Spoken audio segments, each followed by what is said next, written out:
Salut, moi c'est Justine. Et moi c'est Christine. Et vous écoutez Crème glacée.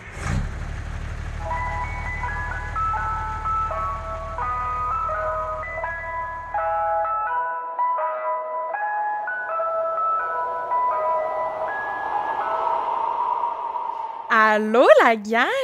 Comment on se retrouve? Ça fait longtemps! Ça fait trop longtemps! Oui!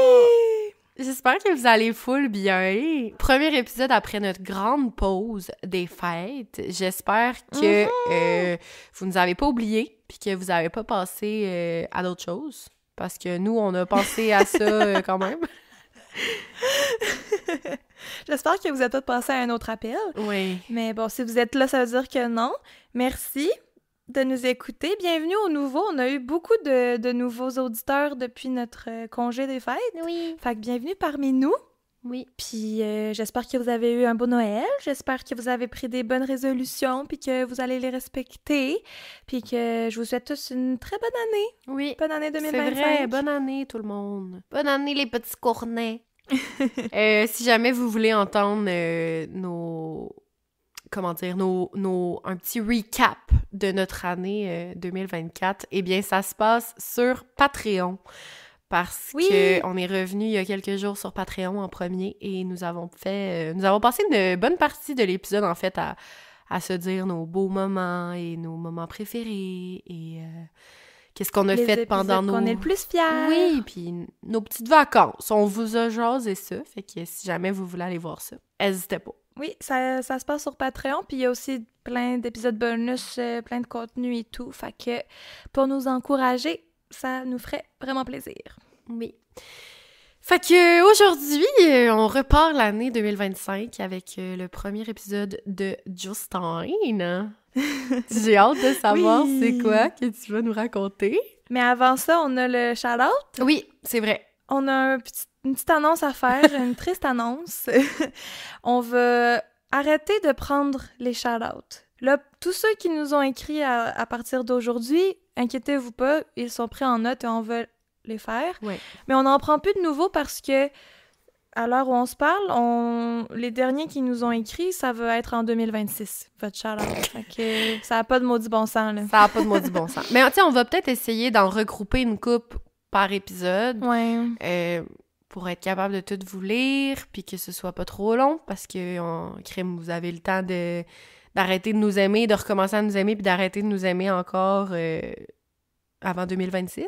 Fait qu'on va essayer de peut-être en regrouper une couple pour les faire plus rapidement, mais ouais, on va arrêter de prendre les shout-outs pour l'instant, parce que c'est poche de commencer l'épisode en faisant un shout-out qui date de l'été passé. Un an. Ouais. Aussi. C'était une belle idée au début quand on était toute petite et pas super connue, mais là, on souffre de notre propre succès. On commence l'année de même. On en a beaucoup trop. Ouais. Fait qu'on tire la plug pour l'instant. Ça va peut-être en revenir un jour, mais là, écrivez-nous plus pour des shout-outs. Écrivez-nous, mais pas pour des shout-outs. Fait que là, lui d'aujourd'hui... Oui. Fait que pour recommencer cette belle année, là, j'ai un shout-out qui vient de Marie-Josée. C'est quand même un long texte, là. Marie-Josée nous a écrit un long message, fait que je vais peut-être le résumer. Donc, Marie-Josée nous écrit. Elle nous dit « Allô les filles », elle se présente un peu et tout et tout.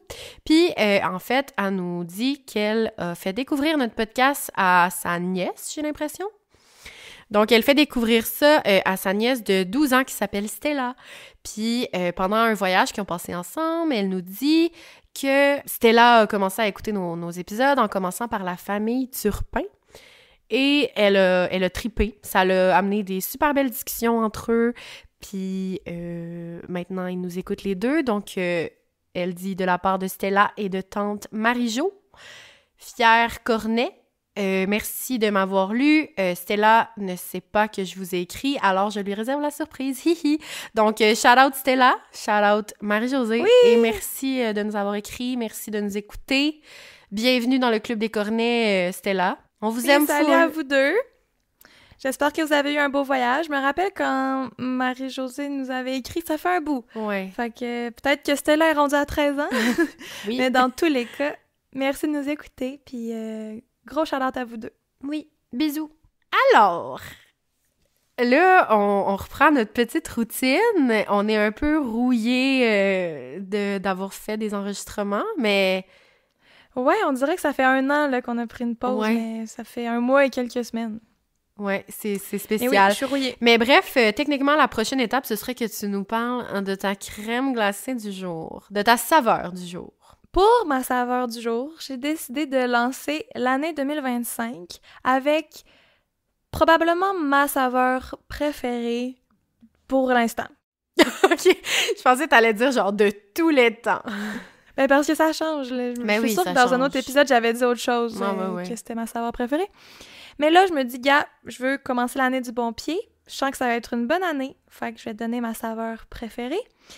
C'est gâteau au fromage et coulis de framboise. Oh, miam. Précisément de chez Häagen-Dazs. OK. Parce que, ben, c'est les petits pots, là. C'est les petits pots fancy. C'est genre la collection, je me rappelle plus du terme, mais c'est les pots plus de luxe, là, avec des saveurs fancy. Puis ça, c'est vraiment, vraiment bon. Ah ouais, hein? Miam. Mhm. C'est tellement mon dessert préféré. En plus, les gâteaux au fromage avec coulis de framboise, Ouais, là, moi ça n'a aussi. pas de bon sens. Donc, pour l'épisode d'aujourd'hui, je lance l'année 2025 avec, selon moi, le procès de 2024. OK. Trauma avertissement, mention d'agression sexuelle. Le procès de 2024, selon moi, c'est le procès des viols de Mazan. Oh, mon Dieu. Oui. Donc, une histoire qui a fait beaucoup jaser. J'y vais quand même en profondeur. J'ai beaucoup lu là-dessus, donc je vous invite à écouter même si vous pensez connaître l'histoire. Et si vous avez juste vu les grands titres et tout, ben ça peut quand même être très intéressant de savoir les nuances et toute l'histoire derrière ce qui a vraiment fait le tour du monde. Tellement. En plus, t'avais envoyé des petites stories à un moment donné pour comme partager plein de nouvelles par rapport à ça, là. Ouais. J'espérais un peu au fond de moi que tu fasses un épisode par rapport à ça. Ben, je pouvais pas ne pas le faire. Ça va être rough. On commence l'année en force. Mhm. Mais je suis prête. Je suis prête à entendre ça. Parfait. En France, le viol conjugal a été explicitement reconnu comme un crime seulement en 1990. Oh shit. C'est vraiment récent. Et c'est grâce à une décision de la Cour de cassation, parce qu'avant ça, le Code pénal français reconnaissait pas spécifiquement le viol au sein du mariage. Donc, une femme mariée pouvait pas légalement porter plainte pour viol commis par son mari. En 1990. Sais-tu, je sais pas si c'est une question piège, là, mais sais-tu au Canada, c'était quand, mettons? Oui, j'y arrivais. Ok, je vais parfait. énumérer d'autres pays pour comme comparer. Hey, mais c'est tard, là. C'est... Oui, vraiment. La Suède a été l'un des premiers à reconnaître le viol conjugal en 1965, OK. qui est quand même pas si tôt que ça. Là. Non. On dirait que ça aurait dû être une loi depuis toujours, là. Ben, dès que tu reconnais l'existence d'un viol, C'est ça. tu sais, au code pénal, après ça, pourquoi pas le compter pour n'importe qui? Pourquoi certaines personnes, ça compte pas, tu sais? En tout cas. Ouais. Au Canada, c'était en 1983. OK.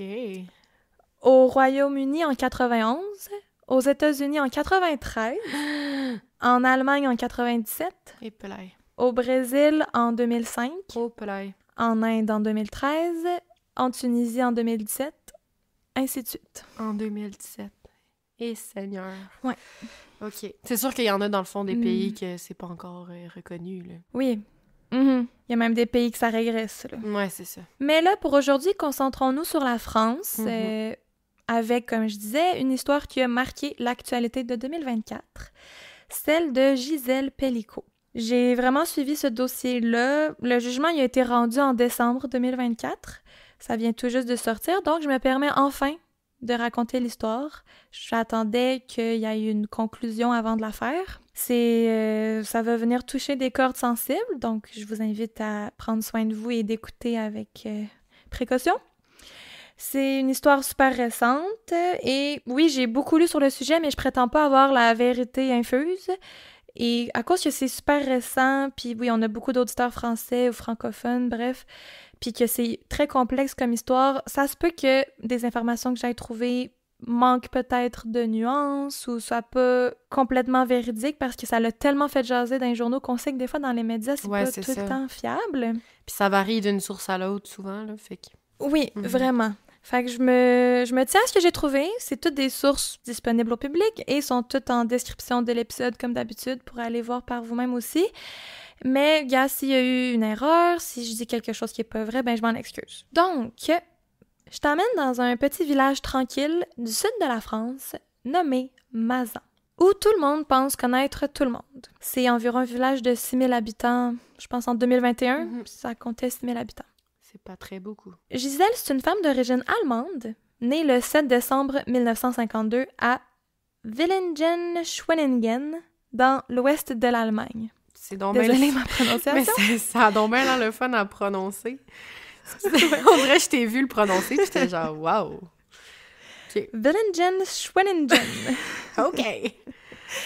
Je ne sais pas si je le prononce comme il faut. Gisèle, elle arrive en France à l'âge de 5 ans, et sa mère décède malheureusement d'un cancer quand elle a seulement 9 ans. Malgré ce deuil-là, Gisèle amène une vie heureuse, ordinaire, tranquille. Elle travaille pour EDF, qui est une société d'électricité en France, puis elle va terminer sa carrière comme cadre dans un service de logistique pour les centrales nucléaires. En 1971, elle fait la rencontre de Dominique Pellicot dans une entreprise d'Azay-le-Ferron. C'est un charmant jeune homme, un véritable coup de foudre. Les deux, ils ont une histoire familiale compliquée, marquée par des traumatismes et des deuils, donc ils se comprennent l'un l'autre. Ils vont se marier 2 ans plus tard, à l'âge de 21 ans seulement, en avril 1973. L'avocat de Gisèle va s'exprimer sur eux plus tard. Il va dire « Ils étaient très jeunes. C'est le premier amour de ma cliente et je pense que c'était aussi le cas pour monsieur. » Dominique, lui, est né le 27 novembre 1952 à Quincy-sous-Sénart, en Seine-et-Oise.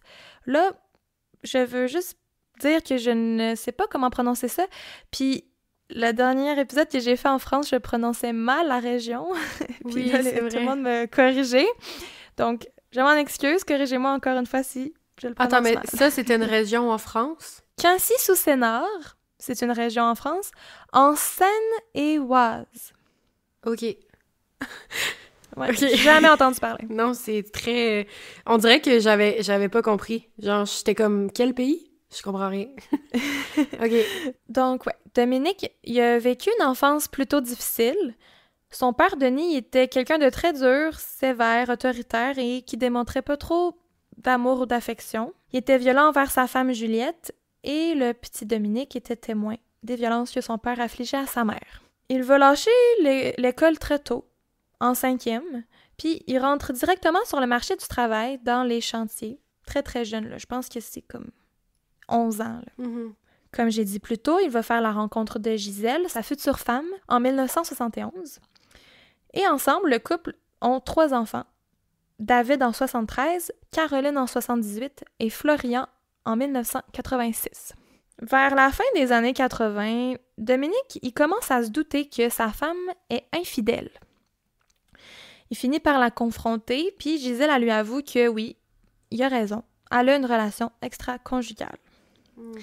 Et là, selon les dires de Gisèle, c'est la seule fois que son mari a été violent à son égard.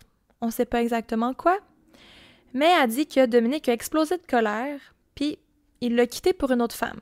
Oh mon Dieu. Ça prendra pas beaucoup de temps, par contre, là, une question de quelques mois, pour que Dominique revienne vers Gisèle, qui est, selon lui, l'amour de sa vie, puis les deux, ils acceptent de poursuivre leur mariage malgré cette embûche. Mais il s'était pas divorcé, là. Il était juste comme parti, puis il est revenu. Non. OK. Il était comme en break.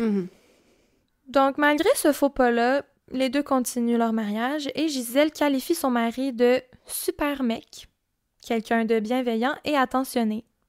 Et leurs amis les décrivent comme un couple parfait. Florian Pellicot, qui est leur plus jeune fils, va décrire que lui, il a vécu une enfance super normale, avec un père toujours là pour ses enfants, plutôt poli et respectueux envers les femmes. Et il dit aussi qu'il a compris en vieillissant que son père cachait des problèmes d'argent à sa mère. Dominique, il a changé de métier plusieurs fois durant sa vie, mais ça ne pourra pas durer comme ça. En 2001, le couple divorce justement pour des raisons financières. Mais ils restent en bons termes, puis j'ai lu qu'ils poursuivent leur vie commune. Fait que je sais pas si ça veut dire qu'ils ont continué à habiter ensemble quand même, ou juste qu'ils se côtoyaient beaucoup quand même. OK. Mais malgré le divorce, j'ai l'impression qu'ils étaient quand même en espèce de coup de foudre, puis ils pouvaient pas juste se lâcher complètement. Ouais. Genre, c'était les problèmes d'argent qui étaient les plus forts, mais... Pas le manque d'amour. Ouais, OK. Mais 6 ans plus tard, en 2007, ils finissent par se remarier. Fait que beaucoup de back and forth, mais ils finissent quand même par toujours vouloir se retrouver les deux. Ouais. T'sais. C'est un petit peu... ça sonne un petit peu toxique. Un petit peu différent de l'époque aussi, là. Déjà qu'à l'époque, C'est les vrai. gens se divorçaient moins. Ben, se divorcer, se remarier, ça devait pas être si Ouais, courant. se séparer, reprendre ensemble, Ouais. divorcer mais rester en vie commune, reprendre. J'avoue que c'est assez... Mhm. C'est peu usuel. Ouais. Mais selon eux, ils sont faits l'un pour l'autre, puis malgré les embûches, ils veulent rester ensemble. Et c'est en 2010 que les deux vivent une retraite heureuse dans une maison dans le village de Mazan, en Provence. Malgré le bonheur de sa retraite, Gisèle a développé au fil du temps différents problèmes de santé dont elle ne trouve pas la cause. Fatigue, perte de mémoire, et elle trouve qu'elle dort trop. Mhm. Souvent, elle se réveille sans se rappeler s'être endormie. Elle perd du poids, elle perd aussi des touffes de cheveux, puis ça commence à la ronger de l'intérieur, là, ça l'inquiète beaucoup, elle comprend pas d'où ça vient. Et là, elle a aussi des problèmes gynécologiques. Elle va faire plusieurs tests neurologiques pour savoir si elle a une tumeur au cerveau, la maladie d'Alzheimer, une maladie auto-immune, mais les résultats expliquent rien. Elle a peur, est angoissée, elle pense que la mort approche, là, tu sais, c'est une madame dans la soixantaine d'années, mais elle sent son corps lâcher sans comprendre pourquoi. Il est supposé lui rester quelques dizaines d'années à vivre normalement, là, et dans la soixantaine. Ah, c'est trop triste. Vu que je sais où ça s'en va, là, c'est... Ouais, vraiment. Puis parfois, dans sa panique, elle pense même, elle doute même de son mari Dominique. Mais elle pense qu'elle devient peut-être paranoïaque, mais elle se doute de quelque chose. Une fois, elle a remarqué que son mari lui a tendu un verre de bière, lui a offert un verre, mais la couleur de la bière était verdâtre. Ben là... Puis Dominique l'aurait remarqué en lui tendant le verre, puis il l'aurait tout de suite repris puis vidé dans le lavabo sans rien dire.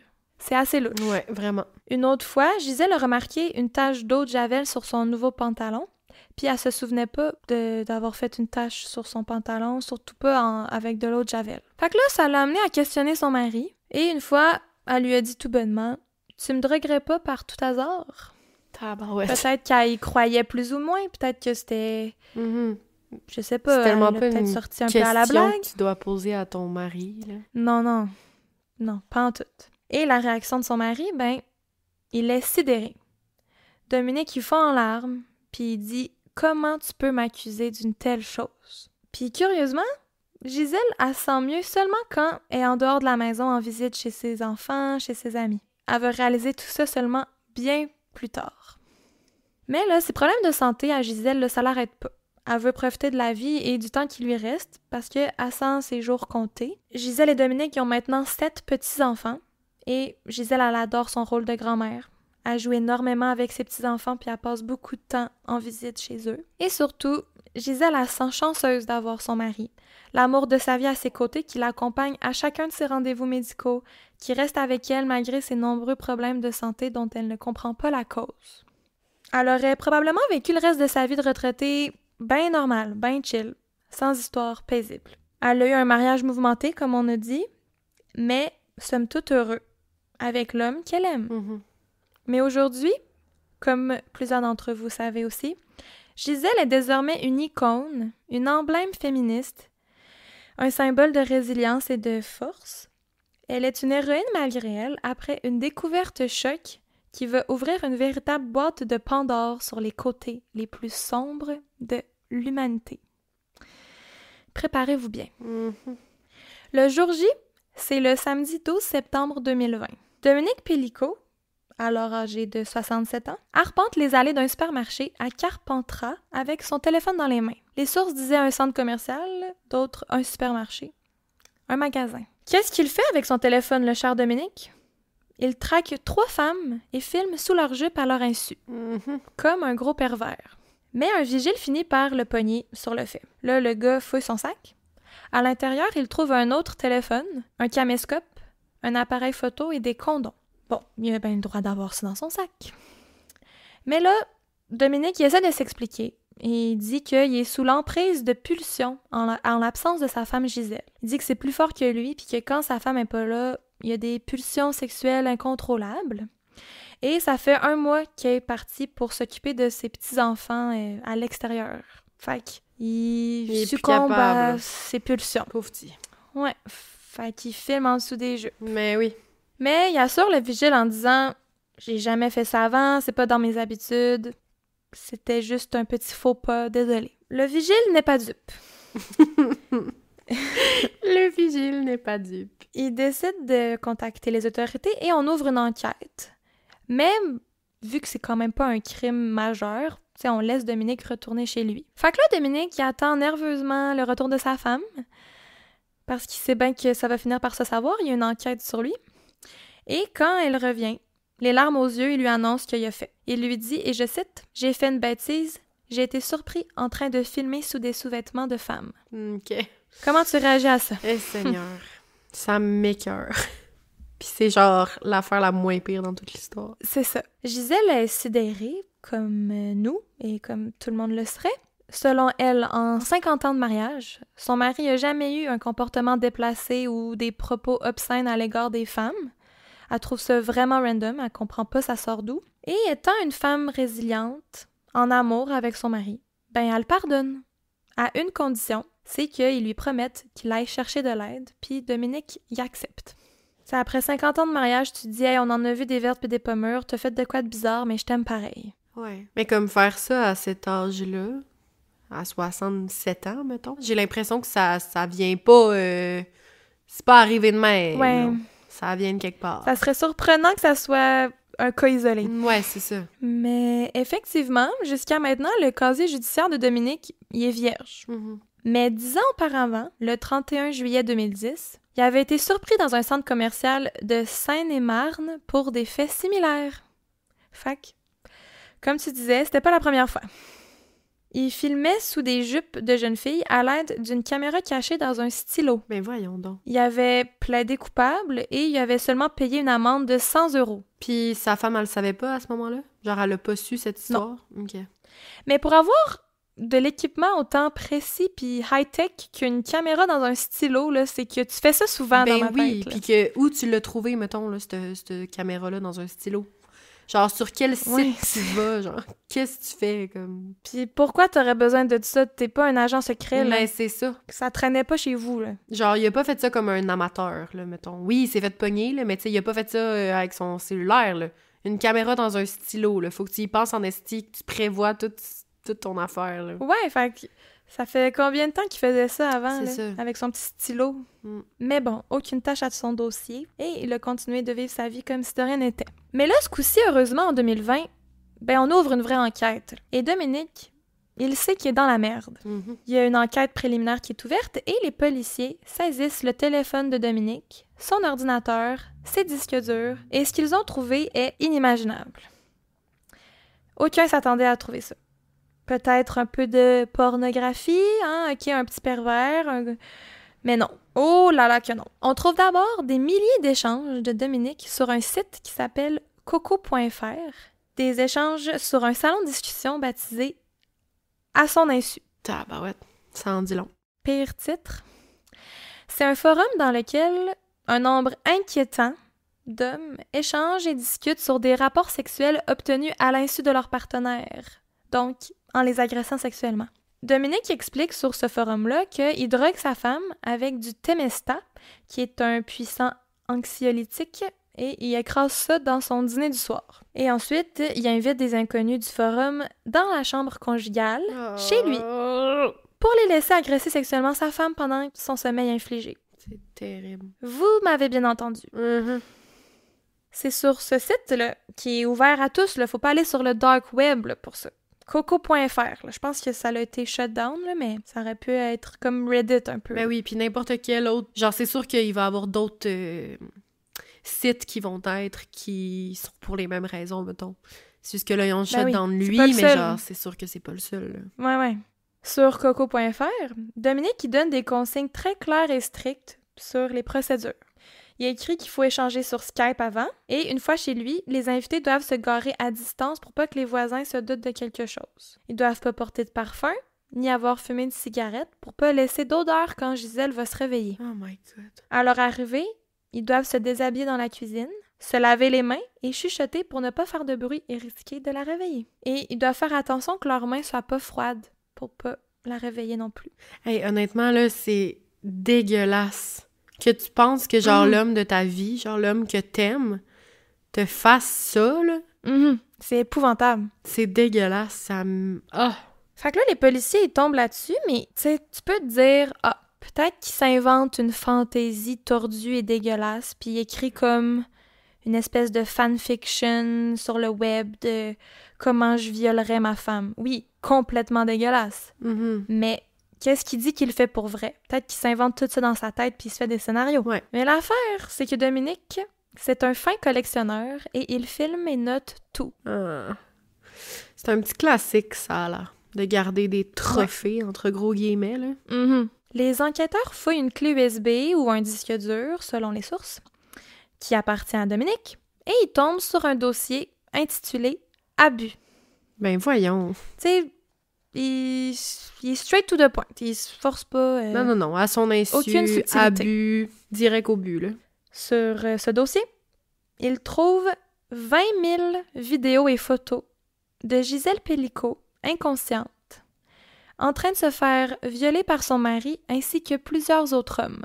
Ce qui confirme tous ces petits scénarios écrits sur son petit forum de merde. Les titres des vidéos y indiquent une date, un prénom et la nature des actes. Exemple, abus, nuit du 26 mai 2020, avec Marc, sodomie, 5e fois. OK, mais... Ouais, il note ça, là, comme une secrétaire, là. Arc, c'est encore plus tordu qu'il note ça de même, là. Sur une clé USB, là. C'est comme son petit journal intime, genre, c'est dégueu. Il y a aussi des sous-dossiers pour chaque homme venu violer Gisèle. Il gardait des informations sur eux, un genre de profil. Puis les dossiers s'appellent, genre, Chris le pompier, David le Black. Genre, leur prénom, puis un descriptif pour les différencier. Ouais. Aussi, dans les échanges sur le forum, Dominique conseille à d'autres utilisateurs comment faire la même chose à leur propre partenaire à eux. Parce qu'ils se disent « Hey, moi aussi, je veux faire ça. Moi aussi, quelle bonne idée. Moi aussi, je veux faire ça à ma femme. » Il y a tellement du monde tordu, là.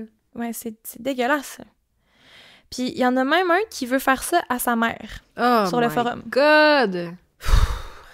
Puis, c'est une miette. C'est un grain de sable dans l'univers, cette histoire-là. Là. Genre, combien d'autres forums il y a qui se passent la même chose? Combien de femmes vivent la même chose? Le directeur de l'enquête a déclaré « J'ai regardé les vidéos pendant des heures. C'était troublant.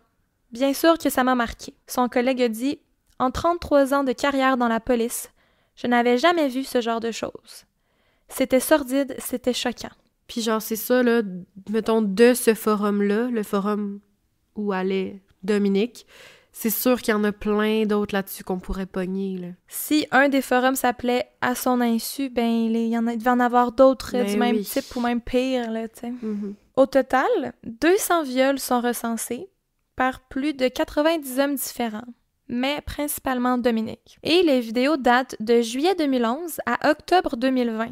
De 2011 à 2020? Ouais. Puis t'as dit, attends, 200 viols par 90 personnes différentes, c'est ça? Ouais. Dont son mari. OK.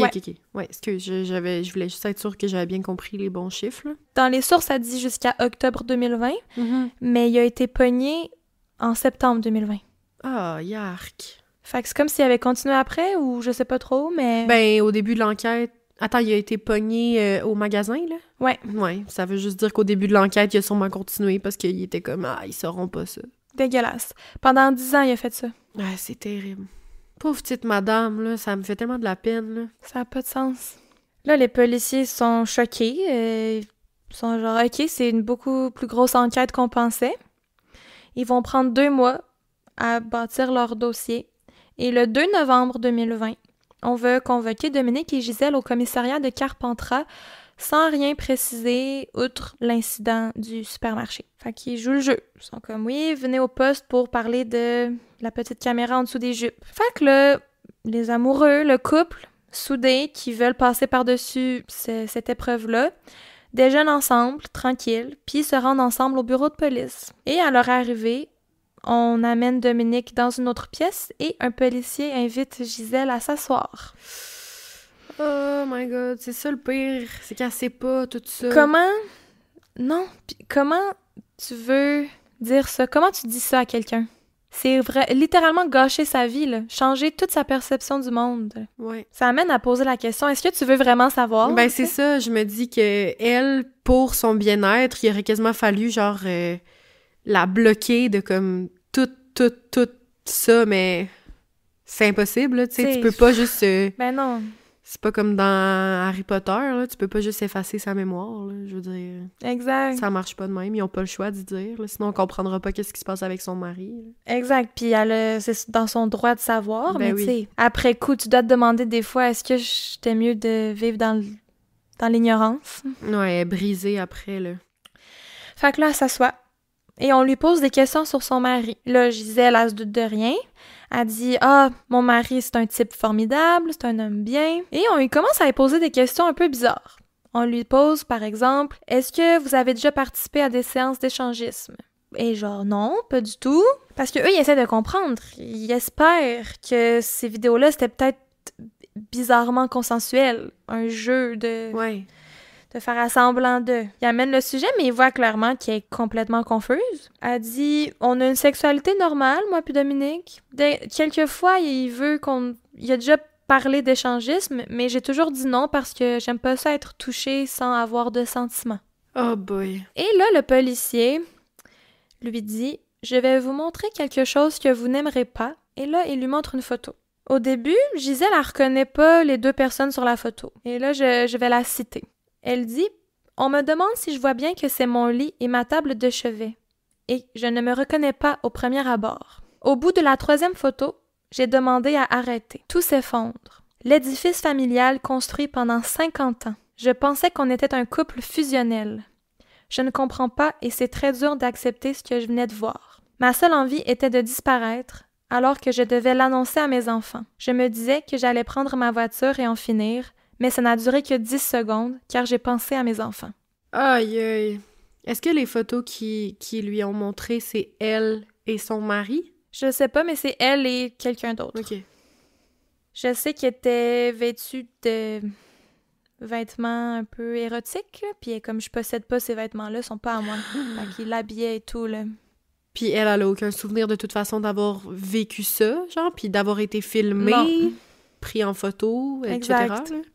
Fait que peu importe si c'est son mari qui est comme avec elle, déjà elle a aucune idée de genre qu'est-ce qui se passe sur la photo, là. Aïe aïe. Dominique, notre cher Dominique, lui, il est confronté aux images, puis il reconnaît tout de suite les faits.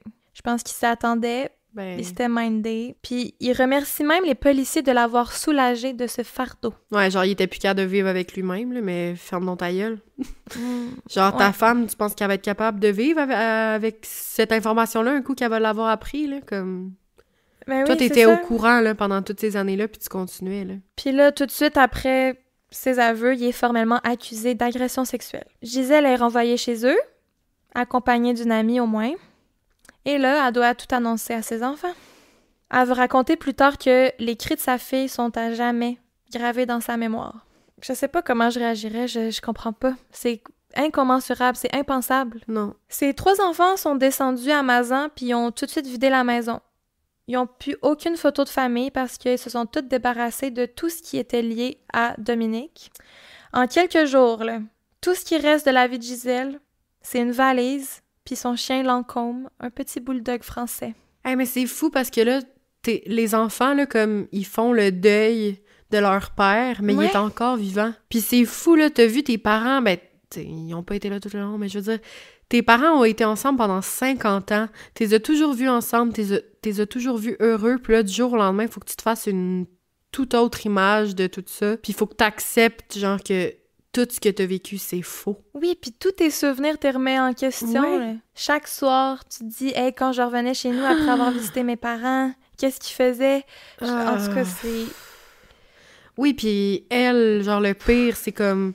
Tout le long qu'elle se sentait pas bien, qu'elle avait, genre, potentiellement des maladies transmises sexuellement, comme qu'elle se sentait dépérir, genre tout le long, elle savait pas, tu sais. Elle pensait qu'elle allait mourir. Mm-hmm. Elle pensait que son corps la lâchait, elle perdait des cheveux. Ben honnêtement, elle perdait la mémoire. Elle aurait pu, là, parce que je sais pas, tu sais, comme combien de fois elle se faisait droguer par semaine, mettons, là, si c'était à chaque soir ou si c'était...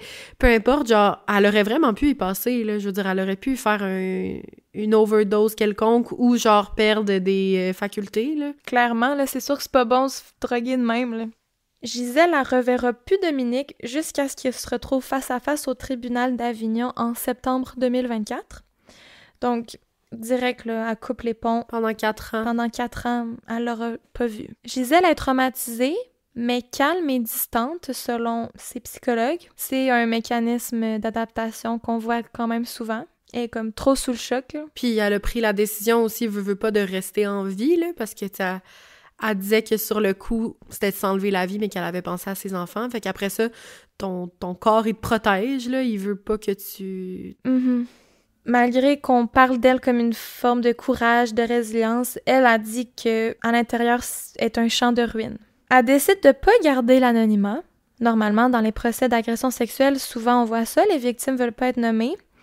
Mais en choisissant d'être public, on donne un procès public. Les médias peuvent être à l'intérieur. On peut être au courant de toutes les procédures. Et ça le fait en sorte que l'histoire a fait le tour du monde. Et surtout, ça l'a changé la honte de camp. Maintenant, c'est Dominique qui a honte. Ben oui. C'est pas les victimes. Elle va dire, et je cite, « Je veux que toute femme qui se réveille sans aucun souvenir se souvienne de ce que j'ai dit. J'ai été sacrifiée sur l'autel du vice et nous devons en parler. » Elle s'est dit, tant qu'à avoir vécu ça, je veux devenir un symbole puis passer un message. Puis aussi bien comme aider d'autres personnes qui vivent le même genre de situation. Parce que comme tu le disais tantôt au début de l'épisode, genre c'est sûr et certain qu'il y a d'autres mondes qui ont vécu ça, comme elle. Là. Ben oui. Donc, entre 2020 et 2024, entre l'arrestation et le procès, l'équipe d'enquête s'est chargée de retrouver les autres messieurs figurant sur les vidéos. Parce que oui, Dominique, c'est un gros dégueulasse, mais il était pas tout seul. Les policiers ont la chance d'avoir un grand nombre d'images à l'appui, ce qui va grandement les aider. Ils vont passer les extraits dans un genre de logiciel que la police nationale utilise, là, c'est genre de la reconnaissance faciale. Puis aussi servent des nombreuses traces laissées par les échanges téléphoniques et les conversations en ligne entre Dominique et ses amis agresseurs. Puis aussi, tu sais, tous les dossiers sont nommés, là. Il y a genre écrit des noms puis des adjectifs quelconques, là, puis des dates, fait que c'est sûr que ça doit aider, là. Ouais, il a vraiment facilité la tâche aux enquêteurs, disons. Pour ce qui est des relevés téléphoniques, ils se basent sur les numéros de téléphone des factures téléphoniques entre Dominique et des appelants inconnus, puis ils comparent avec les dates des vidéos pour voir s'il n'y a pas une corrélation. Exemple, il a appelé ce monsieur-là la veille d'une vidéo datée, c'est peut-être ce monsieur-là. Puis aussi, ce qui aide les enquêteurs, c'est la longue liste de contacts bloqués sur les 2 téléphones de Dominique. Ils trouvent ça louche que le gars ait autant de numéros bloqués. Ils se disent qu'avec un aussi grand nombre de contacts bloqués, dans le lot, ils doivent avoir des gens que c'était des utilisateurs de ces soirées dégueulasses. Mais c'est long, malgré que ça a l'air simple, ça va leur prendre entre 1 ou 2 ans pour retracer les hommes sur les vidéos. Et il en identifie 53 sur les 90 repérés sur les images. Il y en a qui c'était trop difficile à identifier. Fait qu'il y en a aujourd'hui là qui sont morts de rire et qui n'ont pas été pognés. Ouais, puis qui ont sûrement des familles et des enfants et des femmes. Oui. Les 53 violeurs identifiés sont âgés de 26 à 74 ans, mais faute de preuves, 2 vont être relâchés puis 1 meurt avant le procès. Fait que le total officiel d'accusés, c'est 51, 50 plus Dominique. En plus, juste pour ajouter à toute l'épouvantabilité possible de cette histoire, une quantité importante d'images pédopornographiques ont été retrouvées durant l'enquête. Ah, bah ouais. Dans ses affaires à lui, là? Non, pas à Dominique, mais chez les hommes qui ont fréquenté ses services. 5 hommes sont mis en examen pour possession de pornographie juvénile. Puis comme tu as commencé à insinuer tantôt, là, les 51 accusés, c'est des hommes bien ordinaires.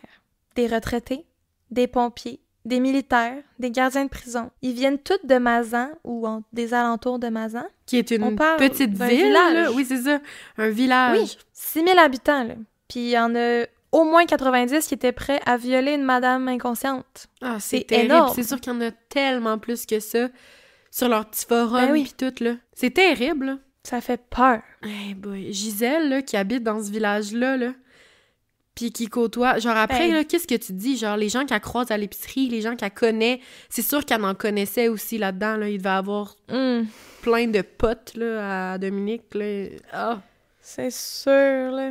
J'ai lu quelque part qu'une fois, Dominique avait utilisé les services d'un jardinier. Il avait fait affaire avec un jardinier, puis il lui avait offert de payer en violant sa femme Mais voyons au donc. jardinier. Puis le jardinier, il a refusé. Il était genre, non. Mais il a rien dit, le jardinier. Il a juste dit non, c'est pas pour moi ce genre d'affaires-là, mais... Puis on il l'a continue su avec plus sa vie tard. pareil. Genre, il le dit juste plus tard. Ouais. Voyons donc. Genre, tu fais partie du problème aussi, là. Ben oui. Il y a tellement de culot, là, Dominique, de comme... Même plus juste y aller sur son petit forum de gens fuckés. Non, non, genre, il propose ça comme à monsieur, madame, tout le monde en live, genre. Il y a tellement de fucking culot, là. Bon, c'était dans une des sources que j'ai trouvées, encore là. Ouais. Je ne sais pas à quel point c'était vrai, mais c'était une source officielle, puis c'était un témoignage d'une vraie personne. Dans tous les cas, c'est un gros dégueu, puis peu importe ce que tu Ouais. vas me rajouter, c'est comme... Ça revient au même. C'est un esti dégueulasse. Dans les 51 monsieur, très peu ils ont des dossiers criminels. Là. Pour te dire à quel point ça sortait un peu de nulle part, là, c'était pas des criminels dangereux. Il y en a seulement 6 d'entre eux qui avaient des condamnations de violence conjugale à leur actif et 2 de violences sexuelles. Sinon, rien. Des monsieur clean, gentils, Ben... qui ont l'air d'avoir jamais fait de mal à une Comme mouche. Dominique, là, justement, là. Mais on dirait que ça m'étonne pas. Ouais, 37 là-dedans sont pères de famille. Mais ça fait peur, là. Ça montre à quel point les gens sont tordus, là.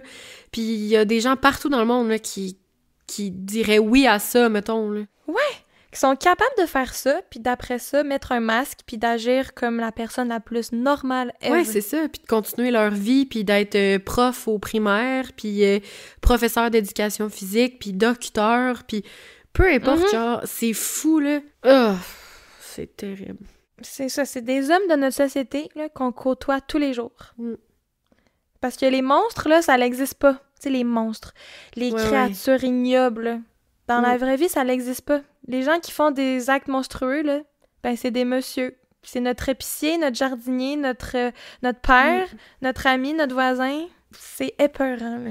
Mais, tu sais, c'est vrai, là, ce que t'as dit, que, genre, Gisèle, elle a tellement bien fait de dévoiler comme son identité, puis de passer un message, puis de le dire haut et fort, puis que les médias s'en mêlent, parce que c'est tellement ces messieurs-là qui ont l'air tellement caves et dégueulasses, et Ouais. genre la honte, c'est vrai qu'elle a complètement changé de côté, là. Je veux dire, Mhm. Gisèle, là, elle va juste paraître comme une héroïne de genre continuer à vivre avec tout ce qui est arrivé, mettons. Puis Exact, de genre parce que- accepter de le dire haut et fort, puis de se montrer, puis... Mhm. Retour à l'histoire que je raconte, là.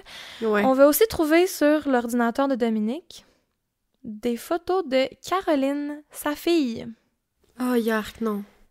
inconsciente et soit nue ou en sous-vêtements, selon les sources. Oh mon Dieu, je savais pas ça.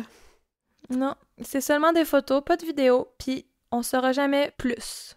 Dominique Puis elle est s'est toute jamais seule prononcée là-dessus. sur les photos. Ouais, Clairement, il avait commencé à la droguer, elle aussi, puis à... potentiellement... on peut déduire qu'est-ce qui se passait. Là. Puis ça, c'est sorti, là, dans le procès pis tout. Genre, Caroline le sait.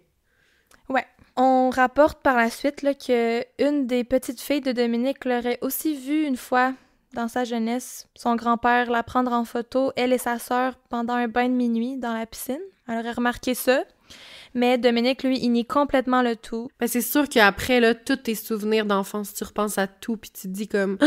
genre, cette fois-là où il me regardait de telle façon, ou... On dirait que c'est comme encore pire, parce que c'est quelqu'un que t'aimais. Genre, mettons, c'est son mari, c'est son père, c'est son oncle, genre... C'est quelqu'un qui aimait, genre, qui a fait tout ça. Oui, le lien de confiance est complètement brisé. Là. Si la personne la plus chère à tes yeux, ta figure paternelle, te trahit à ce point-là, après ça, tu peux plus C'est faire ça. confiance à personne. Là. En attendant le procès, Gisèle, évidemment, elle va demander le divorce, puis elle reprend son nom de jeune fille. Mais pour le procès, elle veut garder Pellico parce qu'elle veut que ses enfants puis ses petits-enfants ils soient fiers de s'appeler Pellico. Parce que, comme on disait tantôt, t'écris Pellico, viol de Mazan, Gisèle Pellico, Dominique Pellico sur Internet. C'est Gisèle qui apparaît en souriant devant le palais de justice avec une aide d'honneur qui l'applaudissent pour son courage. C'est full inspirant. Fait c'est ça qu'elle voulait. Elle voulait pas que ses enfants aient honte de s'appeler Pellico. Juste trouver une photo de Dominique, c'était difficile. Ah ouais. Niveau santé, Gisèle n'est plus fatiguée, of course. Mm-hmm. Elle va mieux, soudainement. Et, ouais. Elle a miraculeusement échappé au VIH, même si un de ses agresseurs l'avait. Puis il était venu à 6 reprises chez elle. Oh my God. Fait que, heureusement, elle a pas pogné le sida, mais elle a quand même contracté 4 ITSS, dont le VPH, le virus du papillon humain, parce que ses agresseurs, ils se protégeaient même pas. Ah... Ben, le rendu là, ça m'étonne pas, là. Avec tout... Ouais. C'est comme la goutte qui fait déborder le vase, là, mais c'est comme... Il est déjà débordé. Ouais. Gisèle a déménagé du village de Mazan, là. Elle veut plus rien savoir de cette place-là. Elle consulte un psychiatre, mais elle refuse de prendre toute médication. Elle veut plus ingérer aucune substance, puis on peut la comprendre. Sa famille, la famille Pellico sont dévastés, évidemment, mais ils succombent pas à la détresse, ils se tiennent debout, malgré que leur père, Dominique Pellico, c'est un des plus grands prédateurs sexuels des 20 dernières années qu'on aura entendu. Et là, on arrive le 2 septembre 2024, à Avignon. Le procès qu'on va appeler les viols de Mazan commence. L'histoire, elle a fait le tour du monde, comme j'ai dit. Toutes les femmes des 4 coins de la planète se sont senties concernées par l'histoire de Gisèle, puis lui montrent son soutien. Elle est rendue à quel âge, là? 71? 72. OK. Hey, quand même, hein? Vivre ça à cet âge-là, là. Ouais, c'est pas facile. Donc là, il y a 18 des accusés, dont Dominique, qui comparaissent détenus, puis 32 sont libres sous contrôle judiciaire. Et un là-dedans est en fuite. Aux dernières nouvelles, je sais pas s'ils l'ont pogné, mais... Fait qu'il est jugé en son absence, en fait. Fait qu'il y en a qui étaient détenus jusqu'au procès, puis d'autres qui étaient libres. Donc, ce matin-là, du 2 septembre, il y en a qui arrivent au palais de justice avec un petit sac de vêtements de rechange au cas où qu'ils aillent à dormir au poste ce soir-là. Puis il y en a qui viennent accompagner. Il y en a qui donnent un câlin à leur conjointe, les larmes aux yeux, puis ils rentrent au palais de justice. Vomi. Colline de vomi. Dominique risque la peine maximale d'emprisonnement pour viol aggravé, qui est 20 ans de prison en France. Là, dès l'ouverture du procès, l'avocat général Jean-François Maillet demande un huis clos, mais Gisèle la refuse direct. Elle dit « Je n'ai pas à avoir honte », fait que là, tous les accusés sont connus du public. Karma. Fait que j'ai une liste de tous les noms et leurs sentences et leur emploi du temps et leur âge. Oh my God. Ben oui, tant mieux. Je vais mettre une photo sur Instagram.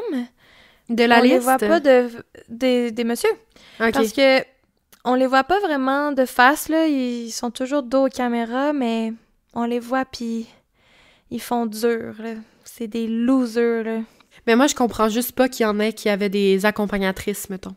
Qui avaient leur conjointe avec eux. Comment tu peux passer par-dessus ça? Comment? Puis te présenter au procès. Genre, je peux pas comprendre.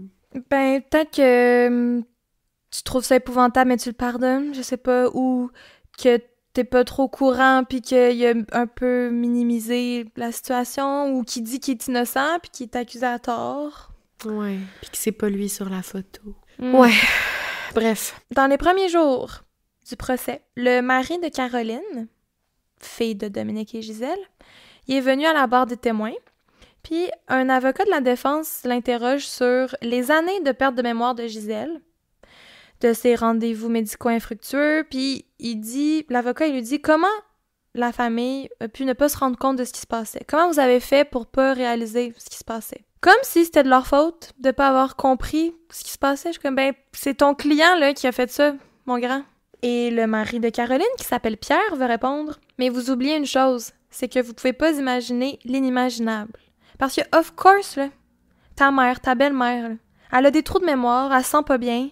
Tu veux pas te dire, son mari doit la droguer puis la violer, là. C'est pas ça à quoi tu penses, là. Tu t'essayes de trouver 1000 et autres excuses que ça, là. Genre, c'est la dernière affaire qui te vient en tête, là. T'es même pas censé penser à ça, là. Ça devrait même pas arriver, là. Ensuite, la défense de Dominique mise sur son passé tragique. Dominique dit qu'il a été victime de viol quand il était jeune, par un infirmier dans une clinique quand il avait seulement 9 ans. Il dit aussi qu'en 1966, quand il avait seulement 13 ans puis qu'il travaillait comme apprenti sur un chantier, il dit qu'il aurait été témoin d'un viol collectif d'une femme, puis que ça l'aurait traumatisé. Mais bon, moi, je m'abstiens de commentaires, mais je vais vous dire ce que la famille et les enfants en pensent. Même le frère de Dominique, là, même lui. Tout le monde dit « c'est pas vrai, il exagère, il veut juste se victimiser ». Puis rien est fondé, rien n'est prouvé. Là, l'histoire d'agression sexuelle quand il était jeune, on sait même pas si c'est vrai. Fait puis même si c'est vrai, là... Ça change quoi? C'est ça? Qu'est-ce que ça fait? Genre, je suis triste pour toi. Il aurait dû avoir un procès, il aurait dû avoir des conséquences, la personne qui t'a fait ça quand t'avais 9 ans, mettons que c'est arrivé. Ouais. Mais là, c'est comme... Là, c'est autre chose. Là, t'as choisi d'agir de cette façon-là. Exact. Ça n'a pas de corrélation du tout, là. Le 17 septembre, Dominique parle au procès, s'exprime à la barre. Il dit « Je suis un violeur, comme tous ceux concernés ici dans cette salle. Il ne pouvait pas ne pas savoir. Je regrette ce que j'ai fait.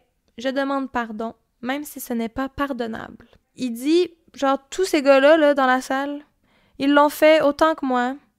Ils vont prétendre qu'ils savaient pas, mais ils râlent de la merde. Je suis un violeur. Désolée. Ben, au moins, il est lucide, là. Au moins, il comprend. Il dit pas... Il continue pas de, de rouler dans la boîte, là. Exact. Il a comme abandonné, puis il a accepté son sort, au moins. Si on peut lui donner une chose, là, c'est ça. Et là, le lendemain, on va confronter Dominique sur les photos de sa fille trouvées. Il nie encore tout. Il dit... Je pense qu'à la limite, il dit « J'ai juste pris des photos, rien d'autre. » OK, mais même, genre, prendre des photos de ta fille... inconsciente en sous-vêtements ou tout nu, comme « Allô? » Ouais. Viens pas me dire que c'est normal, là, pis que tout le monde fait ça, là. Exact. Puis Caroline, elle est persuadée qu'il y a eu plus, puis elle est sûre, là. Pauvre petite. Le procès, il y a aussi eu un gros débat, soit celui de projeter les vidéos des viols au tribunal. Mm-hmm. Et Gisèle, elle a donné son accord. Ouais. Et là, l'avocat d'un des accusés s'est insurgé quand on a montré la vidéo de son client en train de violer Gisèle. Là, il dit, c'est du sensationnalisme, vous donnez pas de chance à mon client, non. Genre, voyons donc. Chris, c'est lui qui se donne pas de chance, voyons. Du sensationnalisme. Ouais. Genre, fais-le pas si tu voulais pas te faire pogner, mon grand. Aïe, aïe. Un autre avocat de la défense qui est aussi outré, là, qu'on montre les vidéos, il dit, et ça, là, oh my god, il dit, il y a la dignité de la victime, mais aussi celle des accusés. Genre, désolé? Il y a 2 personnes sur la vidéo, il y a quelqu'un qui savait pas ce qui se passait, puis il y a quelqu'un qui était complètement conscient de ce qui se passait. Fait que la personne qui est complètement conscient, il n'y a plus son mot à dire à ce moment-là. Là. J'ai de la misère avec les avocats de la défense dans ce genre de procès-là. Ben oui. Oh my god! Je comprends pas comment tu fais ce métier. Et là, pour les 50 autres accusés, on essaye de toutes les manières possibles de mettre le blâme sur Dominique. Les défenses disent que les accusés ont été victimes du monstre qui est Dominique. On l'appelle le manipulateur, l'ogre, le loup. On essaie genre de le déshumaniser, là, puis de dire que c'est une créature plus grande que nature, mais... Ouais, ben comme si genre tous leurs clients ont été possédés par lui, genre par ce gourou, genre. Mais c'est juste un doute, un monsieur grisonnant, bedonnant, ben normal, qui a travaillé dans l'immobilier puis dans la construction, puis qui est à la retraite. Mais oui. Puis ils ont tous consenti à faire ça, là. C'est sûr qu'il y a des preuves de messages, puis des... Ben non, oui! Je suis fâchée, voyons, hostie. Et là, tiens-toi bien. Non. Parce que les accusés, ils donnent toutes les excuses imaginables pour se déculpabiliser. Et là, je vais vous en dire quelques-unes, puis je peux pas croire que des gens aussi stupides existent sur la Terre. OK. Ils excusent ou expliquent leurs gestes en disant des affaires comme... Là, ça va de pire en pire, OK? Je pensais que c'était un jeu et qu'elle était consentante. OK. Si j'avais voulu violer une femme, j'aurais pris une belle, pas une vieille. En quoi ça t'aide? Pourquoi tu dis ça? Ah, mon Dieu, mon Dieu, mon Dieu. Ensuite, Dominique m'a drogué. J'ai blackout jusqu'à mon retour dans ma voiture.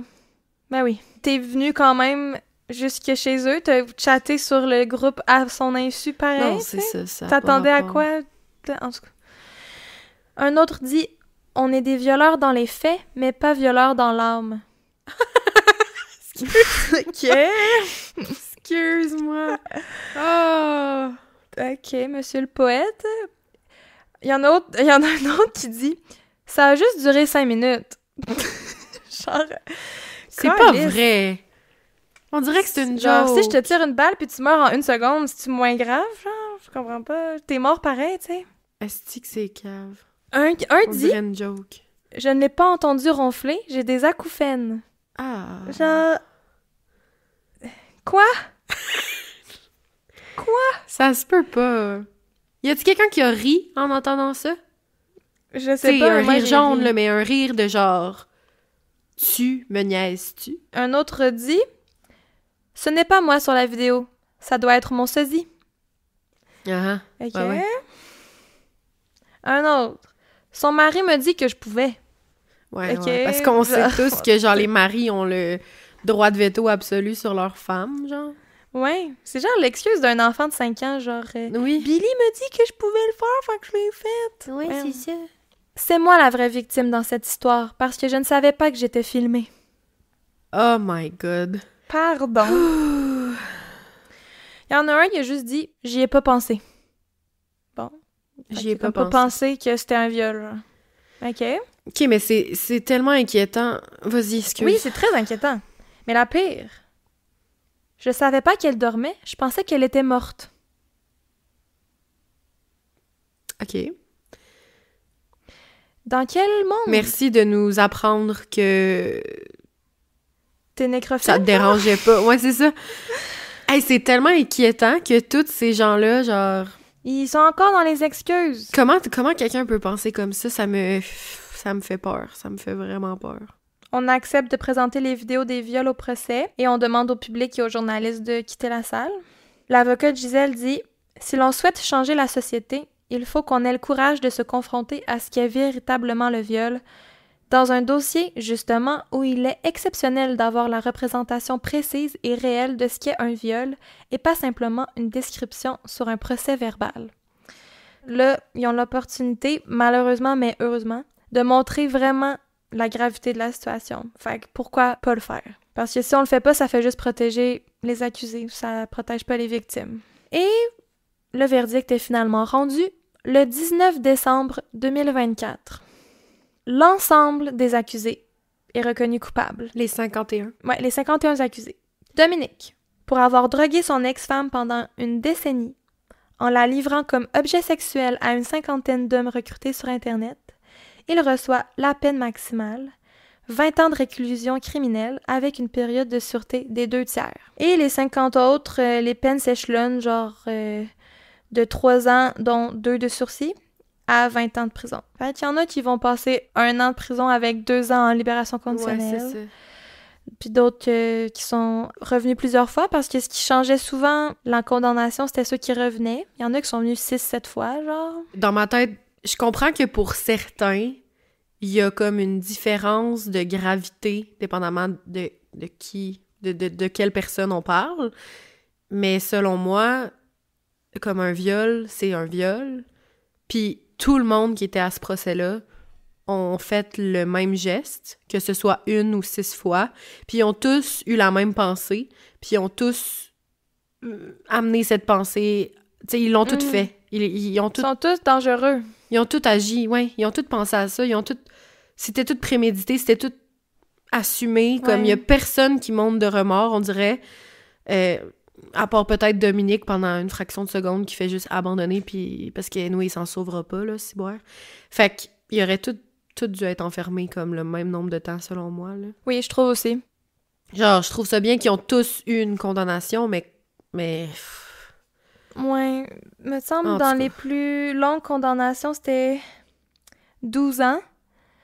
Parce que il y avait de la pédopornographie sur son ordinateur. Genre, ceux que c'est Ouais. 9, 10, 11, 12 ans, c'est souvent parce que il y avait autre la chose. pornographie juvénile. Aïe, aïe, ça fait peur. Mais bon, pour Dominique, on peut se réjouir qu'il y a eu la peine maximale, mais le public reste assez déçu parce qu'on réclamait entre 10 à 18 ans pour les autres accusés. Puis la plupart ont eu moins que ça. Genre, je vois pas pourquoi... Je comprends pas pourquoi ils ont eu moins que ça. C'est parce qu'ils ont comme des comparatifs, parce qu'il y en a qui ont été pires que d'autres sur le fait. Fait que là, on dirait que ça l'a influencé. Ah, lui, il a juste fait ça une fois, ou l'autre, il est resté pendant des heures, il a fait des choses bien plus graves. Fait que ça créait un comparatif, mais moi, dans ma tête, c'est toute la même chose. Mais là. c'est ça. Ça a tellement dû être plus long et plus difficile de comme essayer de les mettre sur une échelle puis de classer, OK, lui, on va lui donner 1 an et demi, OK, lui, 3 ans et demi, lui, 4. Ah non, attends un peu, lui, il est pire que l'autre, fait que lui, 4 et demi, puis lui, 4. Genre, voyons, Westy, ils ont toutes fait la même chose, genre. Mais bon. Ça dépend des vidéos qu'il y avait. Peut-être qu'il y en avait que... on les voyait pas faire l'acte, mais juste être présent. Fait que là, c'était plus une déduction. Fait qu'on déduit qu'il l'a fait, mais on l'a pas vu. Fait qu'on peut pas le condamner à plus qu'1 an, mettons, tu sais. C'est touché, mais c'est fâchant. Ouais. Mais au moins, ils ont tous été condamnés, là. C'est pas qu'on n'ait pas trouvé tout le monde en totalité, parce que c'est sûr qu'il y en avait d'autres. Mais... Et là, moi, j'ai fouillé un peu plus. Parce que... je me suis dit, Dominique, là, il a pas soudainement décidé de sédater sa femme puis la livrer à des trucs sexuels du jour au lendemain, genre... Ça doit être un détraqué sexuel depuis longtemps. Ouais, mais clairement. Puis je peux pas croire que ça s'est juste développé quand il a pris sa retraite, genre. En fouillant un peu plus loin, j'ai trouvé que les enquêteurs aussi se sont pas arrêtés là. Le 14 octobre 2022, donc avant son procès pour les viols de Mazan, il est aussi officiellement mis sous examen pour une affaire de viol et meurtre non élucidé. Oh shit! Sophie Narme, qui avait 23 ans en décembre 1991, elle a été retrouvée morte par son patron dans un appartement de Paris qu'elle faisait visiter à un homme inconnu. OK. C'était une négociatrice dans une agence immobilière, puis l'autopsie a révélé qu'elle avait été droguée à l'éther, qui est une substance inhalée par la vapeur. Elle aurait été agressée sexuellement, étranglée et poignardée à mort. Puis, pendant cette enquête-là de 91, on s'est rendu compte que l'homme qui visitait l'appartement, il avait donné un faux nom et on a perdu sa trace. Fait que ça avait l'air d'être un genre de truc prémédité un peu. Genre, il voulait coincer une femme seule dans un appartement pour faire ça. Et Dominique, il a beaucoup travaillé dans l'immobilier dans sa vie. Fait qu'on le met comme suspect potentiel ou principal suspect dans cette affaire-là. Il nie tout et on prélève son ADN, mais malheureusement, je ne sais pas si c'est que c'était pas un match ou si c'était juste impossible à comparer, mais ce prélèvement-là, il est mené à rien. Mais son ADN a matché avec autre chose. Elle a matché avec de l'ADN retrouvé sous la chaussure d'une certaine Estella, 19 ans. Une autre jeune agente immobilière qui a été victime d'une agression du même type que celle de Sophie Narme, le 11 mai 1999 à Ville-Paris 6. Même scénario. Puis est-ce qu'elle est morte? Non, mais même scénario. Elle a survécu, mais même histoire. Elle faisait visiter un appartement à un homme, mais dès qu'elle a fermé la porte, l'homme a essayé de l'agresser sexuellement en lui appliquant une compresse sur la bouche. Donc, pour la violer, la droguer, pardon. Ben oui. Estella, elle a réussi à s'échapper puis se cacher dans un placard, puis l'homme, il a fini par s'enfuir. Là, son ADN match avec l'ADN trouvé sous le soulier de la fille. Puis c'est vraiment le même scénario que Sophie Narme, là. Ouais, c'est ça, là. Mais que là, l'ADN était pas valide. Et là, au début, Dominique, il nie tout lien avec les deux affaires. Mais là, avec l'ADN, il est genre, ben là, clairement, tu sais, t'étais là. Ben oui, c'est ça. Puis là, il reconnaît avoir attaqué Estella, mais il refuse d'admettre qu'il voulait la violer ou la tuer ou la droguer. Ben voyons. Mais non. Ah, c'est dégue. Tu sais, pourquoi tu donnes un faux nom, puis pourquoi tu visites un appartement si t'en avais pas de besoin? Ah, c'est sûr qu'avant de faire ça sur sa femme, il faisait ça sur d'autres mondes, là. C'est sûr, sûr, là. Là, c'est parce qu'il était à la retraite, puis sa femme, c'était la personne la plus accessible pour lui, à la maison, à la retraite. Hey, s'il y a eu un traumatisme à 9 ans, l'homme, là, il a clairement agi avant, là. Ouais. Il n'a pas attendu la soixantaine, là. Ça se peut pas, là. Je suis bien d'accord. Fait que, tu sais, Dominique ou pas, que ça soit Dominique ou pas, cette affaire-là, déjà, les policiers sont sûrs que c'est le même homme pour les deux histoires. Puis là, en plus, avec l'ADN de Dominique retrouvé sous le soulier d'Estella, puis qu'il a avoué l'avoir attaqué, ben on peut déduire là, que c'est pas mal lui sur les deux affaires. Ou on peut au moins le mettre sous enquête, puis c'est ce qu'ils ont fait. OK. Ouais. Et c'est encore en cours d'enquête, fait qu'on sait pas où ça va mener. Ils ont-tu trouvé une autre... excuse, j'ai trop de questions, mais à part ces deux événements-là, sais-tu s'ils ont trouvé comme d'autres événements? Ou c'est pas dit? Ben, c'est là où je m'en venais.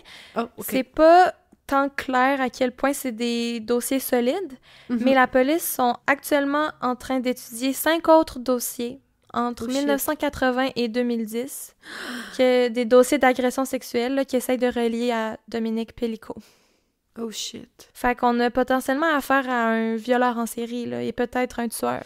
Puis, tu dis entre 80 et 2010, c'est à peu près autour des années 80 qu'il a appris que Gisèle l'avait trompé puis qu'il l'avait laissé pendant un moment. Oui. Fait que c'est peut-être un autre traumatisme qui a comme poussé Dominique à avoir une colère. Vouloir se venger des femmes. Ouais. Oh my God, c'est tellement...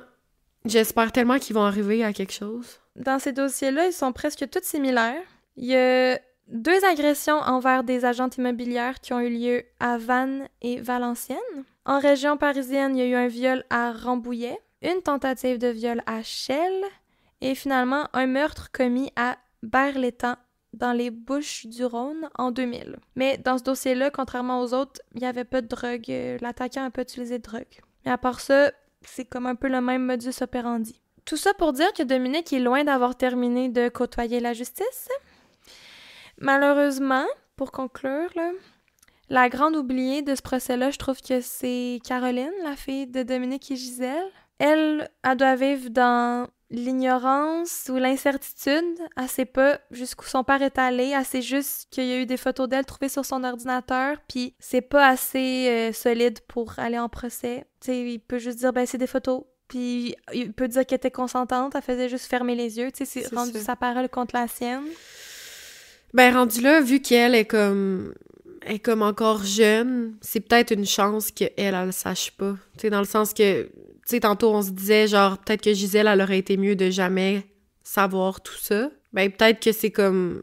Peut-être que Caroline, elle devrait le voir comme une chance qu'elle a là de pas savoir puis de pas avoir de traumatisme comme direct. Plus que ça. Ouais, tu sais, pour qu'elle puisse continuer à vivre sa vie, parce qu'elle est jeune encore, tu sais.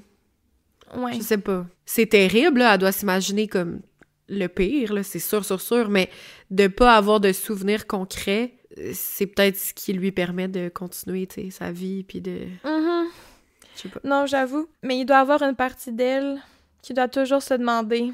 Ouais, c'est de pas savoir. De savoir juste à moitié, genre. Puis de pas pouvoir formellement l'accuser puis dire d'en face, genre, est-ce que t'as fait ça? Puis d'avoir une justice, comme, pour elle. Ouais. Je comprends. Gisèle, elle quitte le procès avec une aide d'honneur. On lui lance des fleurs. On l'applaudit dans la rue. On la remercie pour tout ce qu'elle a fait, parce qu'elle représente pas seulement une victime, elle incarne le courage face à un système normalement conçu pour l'écraser, la minimiser, qui est pas normalement fait pour la protéger. Son histoire, c'est aussi celle de milliers d'autres femmes invisibilisées par des normes sociales qui encouragent justement à normaliser ça, à pas faire affaire avec la justice, à aller contacter les autorités, d'encourager ce genre de comportement-là avec les milliers de forums et tout. C'est un peu un wake-up call, cette affaire-là. La violence sexuelle, là, des violeurs, là, c'est pas juste une déviance ou un accident ou une erreur de « une fois, j'ai fait ça ». C'est vraiment... Là, je me suis lancée dans une tirade, là. Je vais lire mon texte, mais... C'est vraiment l'expression brute d'un système patriarcal qui donne aux hommes un sentiment de droit sur le corps des femmes. Le nombre d'utilisateurs de forums comme celui de Dominique est plus qu'inquiétant.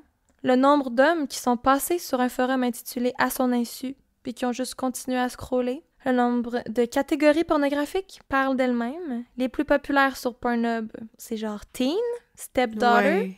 Le mois du procès de Gisèle, Pornhub a banni la catégorie Sleep de son site, après que son histoire ait fait le tour du monde. Parce qu'avant ça, c'était une catégorie. Banni, genre, à ce moment-là, ou... OK, mais là, est-ce que c'est encore banni à ce jour? Ouais. Ok, C'est depuis septembre 2024. Mm-hmm. Il doit y avoir quand même encore beaucoup de façons de trouver ce genre de contenu, là. Ce qui est terrible, mais... Et voilà, c'était l'histoire de Gisèle Pellicot. Elle est désormais une icône féministe, elle a fait une des journaux, mais je pense qu'elle aurait pu s'en passer. Je pense pas qu'elle voulait passer sa retraite à devenir une icône, une emblème de résilience. Elle aurait sûrement préféré vivre une petite vie tranquille. Ben oui. Mais ouais. Avec un mari aimant, pour de vrai. Ouais. Puis là, c'est rendu Gisèle... quoi, son nom de famille? On le sait pas. Je pense qu'elle Ok. veut vivre dans l'anonymat et sa vie Ok. privée. Mais elle veut dire quelque chose qui me glaçait le sang. Mm-hmm. Quand j'entends des femmes dire que leur mari à eux n'est pas un violeur, ben moi je leur réponds que je pensais la même chose. Genre, on se dit, ah, mais parce que elle, clairement, là, son mari, il était bizarre. Mais elle est comme, ben non, on était fusionnels, on était proches, puis j'ai rien vu aller. Mais oui, Fait que elle toutes savait vous pas, autres, là. Toutes vous autres, là, peut-être qu'aussi, là, tu sais, c'est pas pour créer une panique générale, là, mais un peu, là, en voulant dire, on le sait pas, ce que le monde cache. Puis c'est pas un cas isolé, parce que tout récemment, là, en Allemagne, je sais pas si t'as vu ça passer aux nouvelles, Non, je pense pas. 70 000 hommes de partout au monde ont été retrouvés sur une conversation de groupe sur une plateforme russe nommée Telegram pour échanger ensemble de trucs pour savoir comment droguer et violer leur partenaire. Oh my God. 70 000 personnes étaient sur ce groupe-là. Là-dessus, ils racontent comment ils ont violé leur femme, leur mère, leur fille, leur amie, et on peut y voir des photos.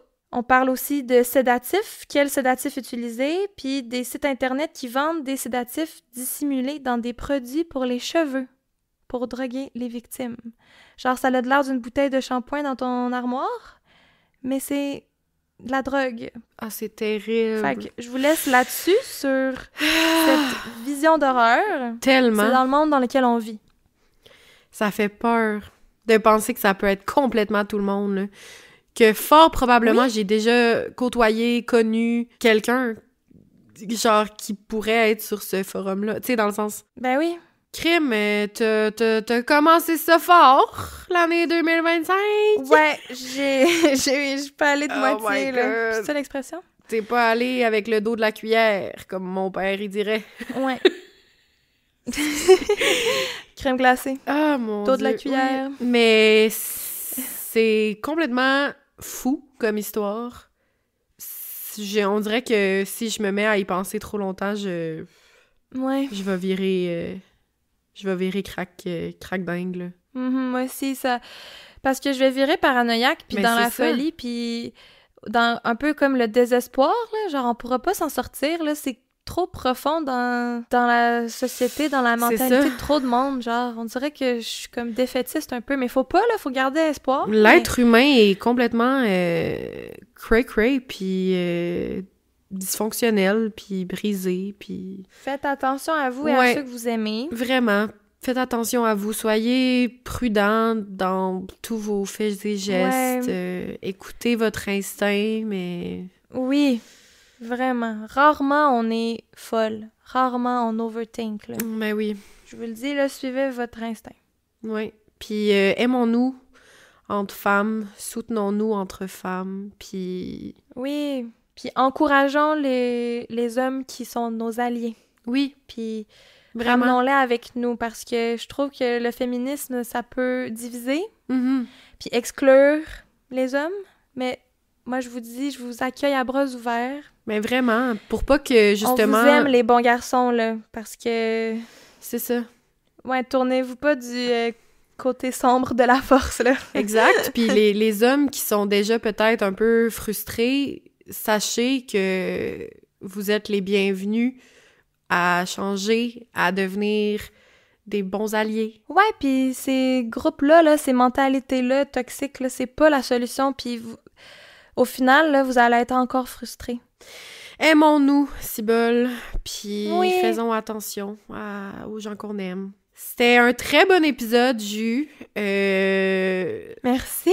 Si vous avez écouté l'épisode sur Patreon de quel épisode on a préféré chez l'une et l'autre, ben là, ton épisode vient d'être dans mon top, là, of course. Là. Ah, ben là. Non, c'était vraiment bien, bien raconté, puis même si je connaissais l'histoire, je savais pas tous les détails, puis je trouve ça bien que tu l'aies raconté, puis continuons d'en parler, continuons de dénoncer ça, puis... Parce que c'est une réalité, puis c'est pas un cas isolé. Ouais. Ça a beau sonner fou et farfelu, ça arrive plus souvent qu'on pense. Ouais, malheureusement. Mais merci, je suis contente que t'aies aimé ça. Je suis quand même fière de cet épisode. Ben oui. Ça me touchait beaucoup, fait que... C'est fait. Je peux la sortir de ma tête maintenant, Oui. même si ça l'arrivera sûrement pas, mais en tout cas. Mais c'est bien, parce que c'est tout récent que ça l'a été... je sais pas, c'est... On commence l'année de même, puis après ça, essayons de laisser ça derrière un peu. Puis... Ouais. Merci à tous. Oui, merci d'être là. Voyons, là, je suis plus capable de parler, j'ai tout utilisé mes forces avant. Mais oubliez pas de nous suivre sur les réseaux sociaux. Oui. On est bientôt 6000 là, sur Instagram. Ah, c'est ça serait cool fou, là. de dépasser le 6000. Ça a pas de bon sens. Genre, j'en reviens pas. Je suis partie en voyage, puis j'ai arrêté de regarder notre page, là. Je voulais décrocher complètement. Je suis revenue, puis là, j'ai vu notre nombre d'abonnés, puis je capotais. J'étais genre, voyons je comprends donc. pas. Il y a eu un boom pendant le temps des fêtes, on dirait, pendant qu'on Oui. était en pause. Là, je m'attendais à ce que ça stagne, mais non, ça l'a monté. Fait que bref, vous êtes la bienvenue à nous rejoindre là-dessus. On poste de l'actualité en stories quasiment tous les jours, mais aussi, on met quand même beaucoup d'images en lien avec les cas. Ouais. Puis on discute en commentaires et en DMs. Fait que rejoignez-nous. Instagram, Yes. Facebook aussi. On met moins de photos, mais on est toujours là sur Facebook aussi. Puis on veut jaser avec vous autres. Oui. Fait que on se revoit la semaine prochaine. Yes, on se revoit la semaine prochaine. Bye! Bye, bisous!